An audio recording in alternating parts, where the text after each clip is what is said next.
I spent the last month researching 20 of the best creators on YouTube, and even though they're in completely different niches, I noticed they're using strategies that are almost identical. But the problem is that most creators miss them because they're so focused on studying their own content that they forget to study what actually works. That's why in this video, I'm going to break down these 7 trends I'm seeing work on YouTube in 2025. This way, you could steal their strategies without having to study everything yourself. And the first one I'm seeing is something that most people are completely missing. See, guys like Iman Gadzhi, Jordan Welch, even Alex Eubank, and Charlie Morgan are all starting up second channels. And while most people think it's just for fun, there's actually a reason behind it. Because these creators realize something. Their channels with millions of subscribers appeal to such a wide audience that they only bring in unqualified traffic. And that's where their second channel comes in. The second channel is primarily business focused. So although it appeals to a way smaller audience, the education is way higher level. So for example, in Jordan Welch's videos, he's like going really in depth for something like, how I made 100K from one YouTube video. He's actually revealing like his whole strategy, peeling back the curtains and pretty much showing exactly how it's done. Same with these ones, like give me 9 minutes and 11 extra YouTube views, micro niche challenge are the fastest way to get rich. It's a combination of case study breakdowns and more like middle funnel stuff of how to actually like perform well on the platform, but specifically targeted for business owners. So whereas something like this is going to appeal to such a wide audience, this is going to appeal to only people who want to actively make money and more importantly, big money on YouTube. Same with Iman Gadzhi. His offer is a little bit different. So it's like people scaling to $10 million profit. So he posts stuff like why I had to completely reimagine my info business, the lazy 80-20 model, make an extra 30 to 50K per month. And his main channel is stuff like, making money online. I bought a $75 million business. So he has way wider stuff on the main channel. And then once again, he has the business channel tailored to one specific offer with one specific audience. And as you can see, it speaks to a smaller audience and he only has 56,000 subscribers compared to his 5.6 million, but he's also making bank from this channel because all these views are just a lot more targeted. As for Charlie Morgan, it's literally the same thing. He has his main channel with 260,000 subscribers. Then he has a second channel with only 10,000 subscribers. It's stuff like how I made 30 million with cold email. So you can copy me revealing his exact cold email strategies, business lessons, which I think is a little bit of a wider TAM. As you can see, he got 12,000 views. Why you find it extremely hard to get clients, my top 5 business tips. So everything around business specifically, whereas his main channel is kind of like, almost like mindset stuff at this point. Like the secret every billionaire knows, you'll instantly be smarter and richer after watching this. So a lot of his stuff is like psychology principles and it's tied to success in business, but his business channel is actually strict like business advice. Same thing for Alex Eubank. It's like he has his main channel, which is all fitness, but now he's actually helping fitness influencers make money online. But the thing is, you don't need to have like a first main channel to make money on YouTube, because if you're someone who sells a high ticket service, you can make money with as little as like 100 subscribers. For example, we had a client who only has 28 subscribers book a call with a 7-figure business. So it's 4 videos, 28 subscribers, and a 7-figure business on the calendar. Now, if you want to see if that's something we could help you do as well, you can book a call using the first link in the description and I'll see if I could help you out. Now, the next one I'm seeing on YouTube is with thumbnails, because what used to work is not even close to what works today. It used to be colors that stand out, insane thumbnail designers, but now it's just stuff that's super simple. So for example, we can even look at somebody like Iman Gadzhi, who still does a little bit of like, some of the flashier stuff. But if you look at his main channel, the one with 5.6 million subscribers, you can see he even has 1, 2, 3, 4, 5, 6 thumbnails that are pretty much just like raw. Like there's pretty much nothing on these, and you'll see the same across other people as well. So like Martell, he has some stuff that's like a little bit designed, but nothing crazy. Like it's pretty much just text, like stuff that anybody can make with like a laptop and the free version of Canva. Same goes for Hormozi. If you pay attention to his content at all, he definitely made a shift where he was doing like the engaging thumbnail styles, and now he's just doing super simple text stuff, or even like raw stuff just like this and this, where it pretty much gives no context to what the video is about. So you can see 9 out of his last 12 thumbnails are pretty much like raw style. This girl does really well. Her name is Natalie Dawson, and I think she has like 500,000 subscribers. So you could see 8 out of her last 12 videos. I mean, I can even like count stuff like this, but I guess that could have been some thumbnail design. So I'm just doing the really basic ones. Like we'll say a safe call is 8 out of her last 12 are just like text-based stuff that anybody can do and racking up like 1.8 million views. Layla Hormozi is another good example. She has 5 out of her last 8. Funny because the ones that are the most edited in this scenario or designed, whatever you want to call it, are the least performing or the lowest performing videos. So the ones that are here, and here, like 2.4 million views with just a picture, a drop shadow on the text, and that's literally it. And the same thing goes for guys like this, like Simon Alexander Org. He has, all of his thumbnails are pretty much just like this raw style. He's kind of somebody who almost like started this trend. And then you have guys like Matt Gray, who's doing something similar. A lot of his stuff is still a little bit edited, but nothing like too crazy. This girl does a really great job as well.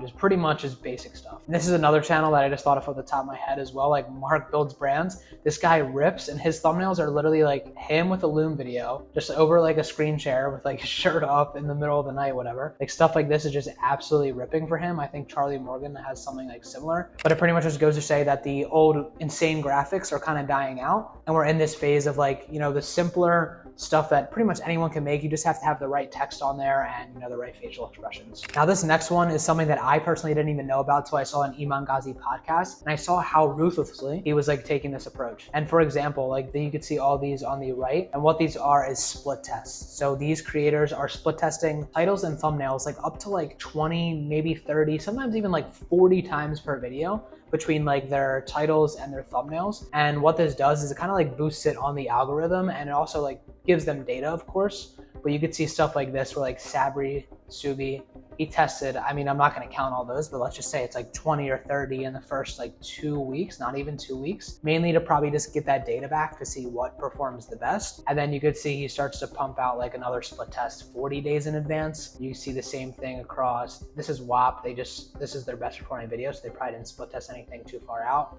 Once again, their second best performing video. Yeah, you could see like 30 title split tests. So in the span of those couple of days, they're getting data on which of those titles are performing the best, and it kind of like reactivates it into the platform and kind of bumps them on the browse feed.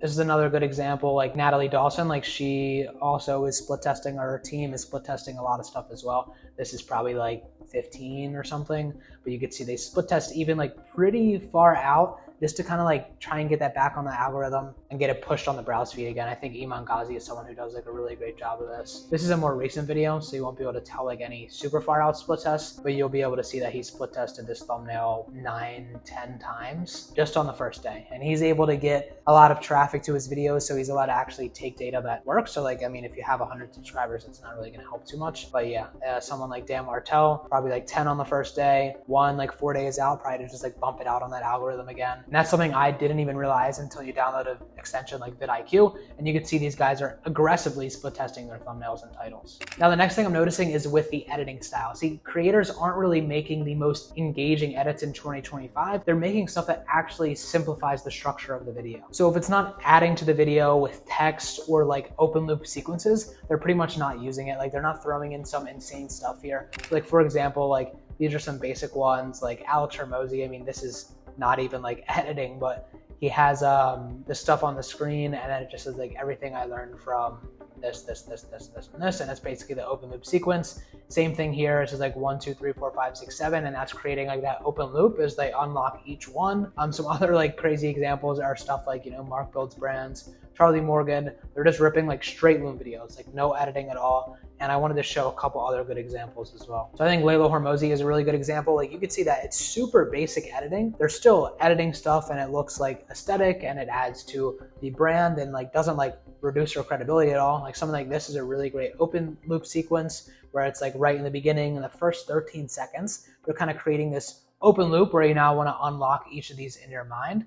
But the whole video is pretty much super basic editing. Nothing like super flashy or super crazy. It's just like the basic stuff. Same with like Natalie Dawson. I think she does a great job as well. You know, it's a lot of like B-roll and stuff like that, and then it's just basic text and creating like those open loop sequences. Another really great example is Mark Tilbury. Somebody who used to like edit his stuff, I don't want to say super intensely, like not like Iman Gadzhi style, but there was definitely a point where he was getting, you know, pretty far out there in some like engaging edits. And then his stuff is now like super basic. A lot of just like, you know, basic zooms, basic text. You know, he has 2 cameras, which is nice, but essentially it's just the super basic stuff to add to the video, but it's more important like what he's actually saying, how he's presenting the information, not exactly like the editing style itself. And I think the main thing to take away here is like, just like don't overthink the editing process. Like for, you know, if you're going to use editing, like use it to just add to the video, not subtract or take away or distract from the value that you're providing. Now this next trend is something I'm seeing, and you're probably seeing as well on a daily basis, but it might just be something that you're completely overlooking. And that is the hooks. See, while hooks used to be a way to like handle objections, create emotion, and start to build your story, now it's completely different. People are just so fed up with the, you know, teasing the concepts and kind of like drawing out that intro just to like throw something a couple minutes through the video. Like these creators are now getting as soon as possible into the value of the video. So for example, Dan Martell has a video here where he's about 5 seconds in and the intro is done. So like here are a couple examples, like Hormozi. This one you could see, you can listen to it. Ready. And everything to do with doing it scared. I have built multiple businesses, I've led massive teams, I've been on stages terrified out of my mind, and somehow I'm still standing. So if you've ever wondered how to stay calm in a situation, or how to stop overthinking, or how to build real confidence, here's how. I am here to tell you how to actually build confidence. Most people have it backwards. Confidence is right there. That's the first unlock, and that's 25 seconds in. Something like Callaway, he's a great example as well. I mean, we could just see even on the timestamps, like it's about 30 seconds in. Hormozi, he doesn't do timestamps. The absence of things to be in a great mood about. I've had some of the hardest days of my life this year. Maybe you feel the same way. And so in this video, I want to share a 4-part framework that has helped me move forward even when life feels hard. So number 1. 15 seconds pretty much. Skill. If you can be... So 14 or 15 seconds pretty much for Hormozi. Dan Martell is another good example. Company Martell Ventures.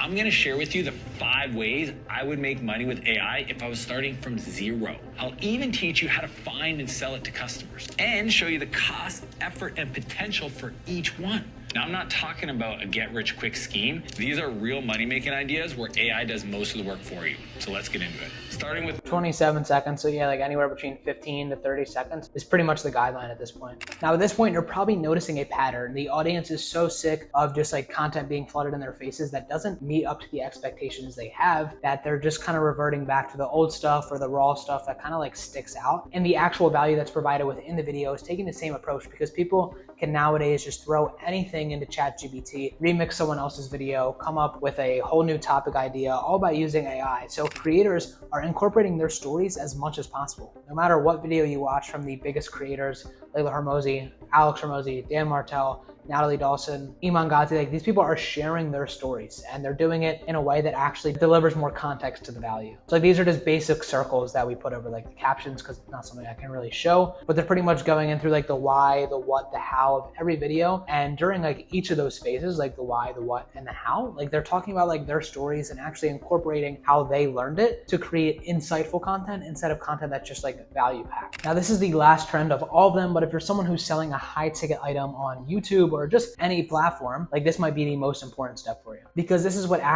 turns your viewers into buyers. And that is your call to action strategy. See, what people used to do is they'd either throw it way too far in the front, like something like, hey, welcome to my video, make sure you book a call below, and then get into the value. Or they'd put it so far at the end that nobody actually makes it to the end of the video, and then nobody's seeing their call to actions. And now what creators do is they usually use 1 or 2 call to actions, and the first one is always gonna be about 1/3 or 1/2 through the video. So in this example with Alex Hormozi, he does one up front right here, where it's about 5 minutes into a 30-minute video, and then he does one at the end, which he kind of just mentions the launch of the event. And the first one is usually the more in-depth call to action. So this you can see is like actually lighting a fire or something, and he's pretty much just like taking a break from the video just to focus on the call to action, where this is just him like just talking about it. And the same concept goes here. So someone like Sabri Subi, he's driving traffic to his actual offer about halfway through the video, and then towards the end of the video, he drives them to a different video. So what this does is he gets as many people to see his main offer, and then people who aren't interested in his main offer can go watch other videos. They can start to get nurtured and turn into a buyer over time. Dan Martell actually does something super similar, but he drives traffic to a completely different place. So instead of just telling them to hit the link in the bio, he throws people over to Instagram, but it's strategically placed in the first 4 minutes on a 27-minute video. And then you can see at the end, he's driving traffic to another video. So just like the Sabri Subi example, he's getting as many people to look at his main offer as he's putting it halfway through or a quarter of the way through the video. And then those people who weren't turning into buyers or leads right now, he's throwing them to another video to nurture them over time, warm them up, and then hopefully turn them into leads down the line. Now, those are the biggest trends I'm seeing work on YouTube in 2025. But if you want to see how Jordan Welch uses those strategies himself to make $138,000 a month from YouTube, watch this video and I'll see you over there.